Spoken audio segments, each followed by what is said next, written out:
দেখো এখানে 2 রঙের কাপড় আছে, 3 মিটার করে বলেছে, মেপে দেখতে হবে। কটন কাপড়ের কোয়ালিটিটা ভালো লাগছে। এখানেও 2 রকমের কাপড় আছে, কালারটা সেম, শুধু প্রিন্টটা আলাদা। এখানে 2 পিস কাপড় আছে, 3 মিটার করে মাপতে হবে। এটা হচ্ছে 3টে পিস আছে 3 মিটার করে, প্রত্যেকটা পিস 3 মিটার, এটা ওরা বলেছে, মেপে দেখিয়ে দেয়নি।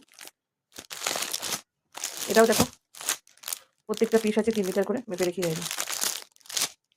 এইটা ভাবছি নাইটি করার জন্য নিয়ে এলাম, তবে নাইটি থেকে চুড়িদার যদি হয়ে যায় করে নেবো।